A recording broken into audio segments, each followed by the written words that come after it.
दीजिए और लाइक का बटन दबा दीजिए।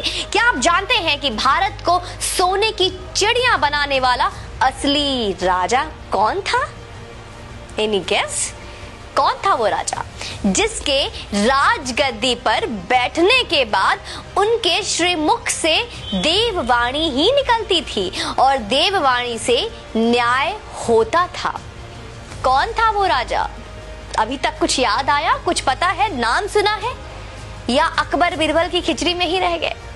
जिसके राज्य में अधर्म का संपूर्ण नाश हो गया था, कौन था वो राजा? महाराज विक्रमादित्य। बड़े ही दुख की बात है कि महाराज विक्रमादित्य के बारे में देश के लगभग शून्य बराबर ज्ञान है। नहीं पता ना? जिन्होंने भारत को सोने की चिड़िया बनाया था और स्वर्णिम काल लेकर आए थे। दोस्तों, उज्जैन के राजा थे गंधर्व सेन, जिनके 3 संतानें थी। नाम नहीं पता होगा। सबसे बड़ी लड़की थी मैनावती, उससे छोटा लड़का था जिसका नाम था भृतहरि, और सबसे छोटा वीर विक्रमादित्य। नहीं पता होगा। विक्रम की माता का नाम क्या था? सौम्य दर्शन, जिन्हें वीरमती और मदन रेखा भी कहते थे। बहन मैनावती की शादी थारा नगरी के राजा पदम सेन के साथ कर दी, जिनके एक लड़का हुआ जिनका नाम था गोपी चंद। आगे चलकर गोपी चंद ने श्री ज्वालेंद्र नाथ जी से योग दीक्षा ले ली और तपस्या करने जंगलों में चले गए। फिर मैनावती ने भी श्री गुरु गोरक्षनाथ जी से योग दीक्षा ली थी। अब कुछ सिमिलर आ रहा होगा। आइए, इतनी जल्दीबाजी क्या है, ध्यान से सुनते जाइए। शेयर का बटन दबा दीजिएगा। दोस्तों, विक्रमादित्य उज्जैन के राजा थे जो अपने ज्ञान, वीरता और उदारशीलता के लिए प्रसिद्ध थे। उन्होंने पूरे एशिया पर अपना शासन व्यवस्थित किया था। अरब पर इनके शासन का प्रमाण सायर-उल-ओकुल ग्रंथ के पृष्ठ संख्या 315 से मिलता है। आप उस ग्रंथ के पन्नों को पलटिए। इस ग्रंथ की रचना अरबी कवि जरहाम कितनोई ने की है। यह ग्रंथ वर्तमान में इस्तांबुल शहर के प्रसिद्ध पुस्तकालय मकतबे सुल्तानिया में स्थित है। सम्राट विक्रमादित्य ने शकों को पराजित किया था। उनके पराक्रम को देखकर ही उन्हें महान सम्राट कहा गया और उनके नाम की उपाधि कुल 14 भारतीय राजाओं को दी गई। उपाधि समझते हैं आप? विक्रमादित्य की उपाधि भारतीय इतिहास में बाद के कई अन्य राजाओं ने प्राप्त की थी, जिनमें गुप्त सम्राट चंद्रगुप्त द्वितीय और सम्राट हेमचंद्र विक्रमादित्य, जो हेमू के नाम से प्रसिद्ध थे, उल्लेखनीय है। विक्रमादित्य के पूरे दरबार में नवरत्न रहते थे। कहना चाहिए कि 9 रत्नों रखने की परंपरा का प्रारंभ भी उन्होंने ही किया था। दोस्तों, उनके अनुसरण करते हुए कृष्णदेव राय और अकबर भी नवरत्न रखे थे। सम्राट अशोक के दरबार में भी नवरत्न रखे थे। विक्रमादित्य के 9 रत्नों का नाम जानते हैं आप? आइए। नंबर 1 धन्वंतरी, नंबर 2 छिपाका, नंबर 3 अमर सिन्हा, नंबर 4 शंकु, 5 बेताल भट्ट, 6 घट कारपारा, 7 कालिदासा, 8 वारामिहिर और 9 वरुचि। महाकवि कालिदास की पुस्तक ज्योतिर्विद भरण के अनुसार उनके पास 30 मिलियन सैनिकों, 100 मिलियन विभिन्न वाहनों और 25,000 हाथी और 400,000 समुद्री जहाजों की एक सेना थी। दोस्तों, कहते हैं कि उन्होंने ही विश्व में सर्वप्रथम 1700 मील की विश्व की सबसे लंबी सड़क बनाई थी, जिसके चलते विश्व व्यापार सुगम हो चला था। आसान, बहुत इजी। आज ये देश और यहाँ की संस्कृति केवल विक्रमादित्य के कारण अस्तित्व में है। इस बारे में ज्ञात है आप? अशोक मौर्य ने बौद्ध धर्म अपना लिया था। शायद ये इतिहास के किताबों में भी पढ़ाया गया था और बौद्ध धर्म बनकर 25 साल राज किया था। भारत में तब सनातन धर्म लगभग समाप्ति पर आ गया था। दोस्तों, जी हाँ, आप बहुत चौंक रहे होंगे सुनकर कि मैं क्या कह रही हूँ। देश में बौद्ध और अन्य हो चुके थे। रामायण और महाभारत जैसे ग्रंथ खो गए थे, बिल्कुल खोने से लग गए थे।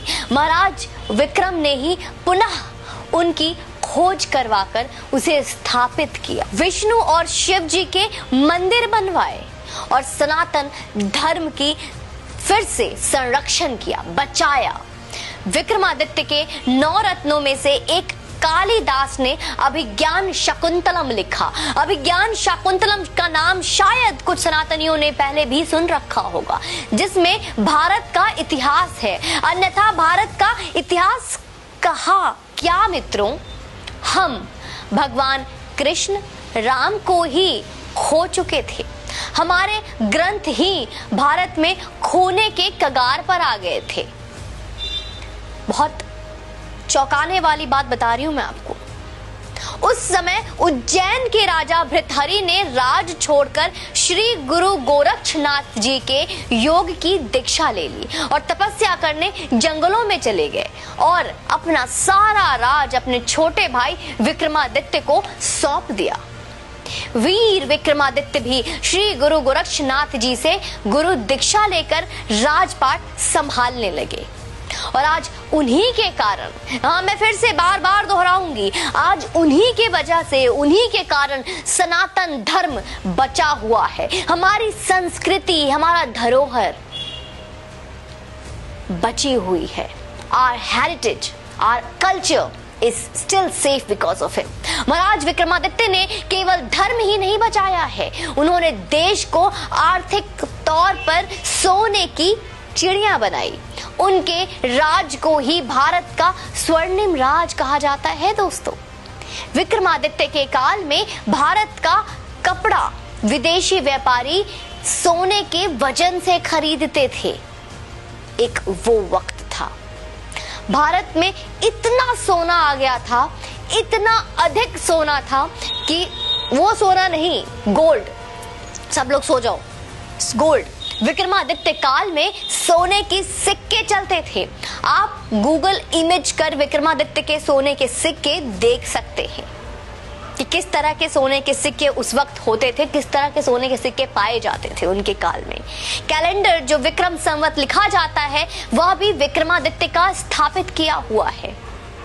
हमें उसे फिर से लाना है।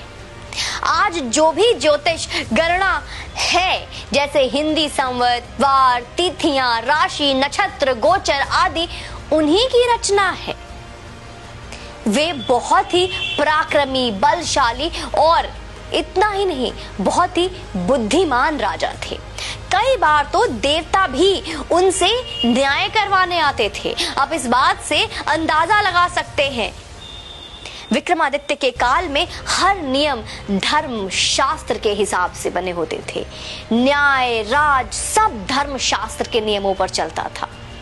आप इससे उनका छवि अपने मस्तिष्क में खुद निर्माण कर सकते हैं। विक्रमादित्य का काल प्रभु श्री राम के राज के बाद सर्वश्रेष्ठ माना गया है, जहां प्रजा धनी थे, जहां प्रजा खुश थे और धर्म पर चलने वाले थे।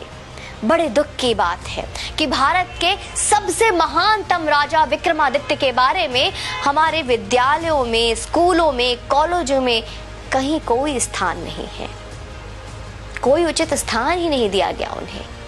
देश को अकबर, बाबर, औरंगजेब जैसे दरिंदों और आक्रांताओं का इतिहास पढ़ाया जा रहा है। उन्हें महान बता। इस वीडियो को अधिक से अधिक शेयर करें। हर उस योगी समर्थक तक भी पहुंचाइए जो योगी जी का खुद को प्रशंसक बताते हैं। हम भी तो देखें कि कितना जानते हैं आप योगी आदित्यनाथ के बारे में और कितना चाहते हैं आप कि इतिहास का वो सच जो हम तक आज तक पहुंचा ही नहीं, वो किस तरह से सनातनियों के पास पहुंचना चाहिए। उसकी कोशिश, उसका प्रयास अब आपको करना पड़ेगा। मैं, हमारी पूरी टीम कोशिश करती है ऐसे कई सच को उजागर करने की जिनके बारे में आपने ना पढ़ा ना आपको बताया गया, जिन्हें हमेशा गुप्त और अंधेरे में गुम करने का प्रयास किया गया। आपसे निवेदन करूंगी कि आप इस वीडियो को शेयर अवश्य करें, लोगों तक अवश्य इस वीडियो को पहुंचाएं और अपने क्षमता, अपने योग्य के अनुसार अपने प्रसन्नता के अनुसार जितना भी आप समर्थन हमें करेंगे, हमारी टीम की मनोबल और दोगुनी होगी और अच्छा काम करेंगे। आप चैनल पे यूं ही बने रहें और अपना समर्थन देते रहें। जय हिंद, वंदे मातरम।